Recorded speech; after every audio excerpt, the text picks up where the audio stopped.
Sur France 2, dans l'émission On n'est pas couché de Laurent Ruquier, l'écrivaine et journaliste Christine Angot a tenté maladroitement de hiérarchiser les crimes contre l'humanité. Elle a rappelé le calvaire, ce qui a été perpétré contre le peuple juif, ce génocide.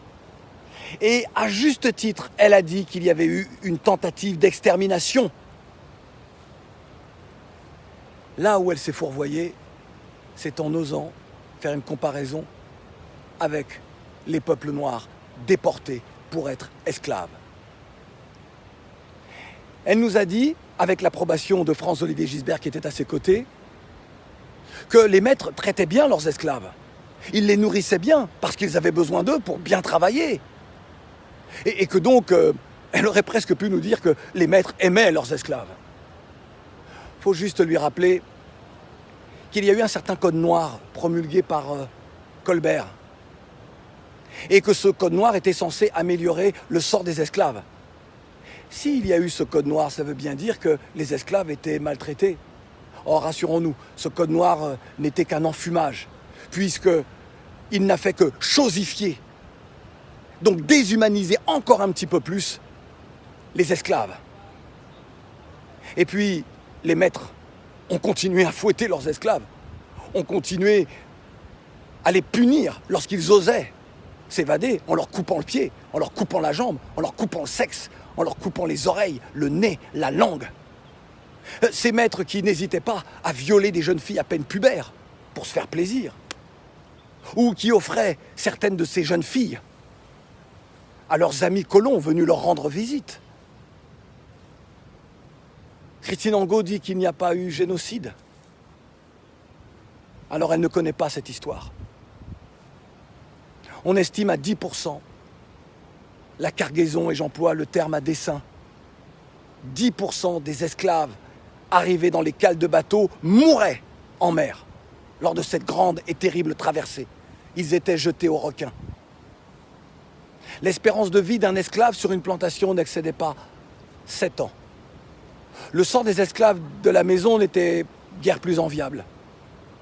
D'ailleurs, si les grandes révoltes d'esclaves ont toujours été menées, que ce soit aux Amériques ou dans les Caraïbes, par des esclaves dits de la maison, c'est bien parce qu'eux aussi subissaient les pires sévices. Ils étaient humiliés et ils savaient qui était le maître. Ils vivaient à côté de lui, souvent obligés d'être dans la couche du maître. Lorsque Christine Angot tente de minimiser ce qui a été perpétré contre une frange de la population humaine, de l'humanité, c'est qu'elle estime qu'il y a là aussi hiérarchie entre les peuples. La France s'est dotée d'une loi qui reconnaît que l'esclavage et la traite négrière sont des crimes contre l'humanité. Toute personne qui tente de nier cela tombe sous le coup de la loi, car c'est du négationnisme. Christine Angot, Franz-Olivier Gisbert et tous ceux qui ont acquiescé tombent sous le coup de cette loi. L'esclavage est un passé très présent. Il s'est répété du temps de la colonisation, où on a imposé aux Africains les travaux forcés. Relisez André Gide, le Congo-Océan, et vous comprendrez que chaque traverse de cette voie ferrée a coûté une vie humaine, une vie africaine. C'est un passé très présent, car les jeunes que vous voyez partir aujourd'hui, qui se retrouvent esclaves en Afrique du Nord, que l'on humilie, ils partent parce qu'encore une fois, avant, on a déporté leurs ancêtres, puis on est venu chercher leurs matières premières, puis on est venu faire en sorte qu'aucun développement réel soit possible, et ces jeunes-là partent. Ils sont tués dans le désert, esclavagés, tués en mer, humiliés lorsqu'ils arrivent en Europe. Oui, l'esclavage est un passé très présent.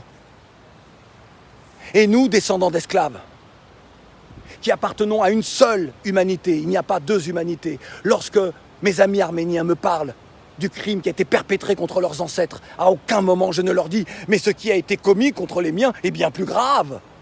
Non, je les écoute et je m'associe à leur douleur. Regardez l'état de la France aujourd'hui.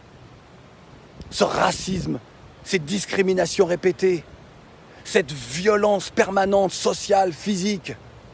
Vous êtes, vous, qui osaient parler dans les médias, les artisans de cela. Il y a quelques semaines, vous avez pleuré lorsque Notre-Dame a été détruite par un incendie accidentel. Vous avez pleuré. Vous savez à quoi j'ai pensé?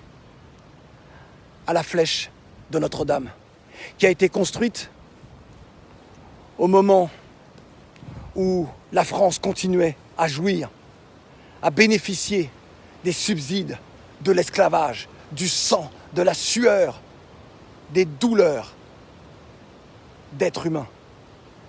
Il n'y a pas deux humanités, il n'y a qu'une humanité.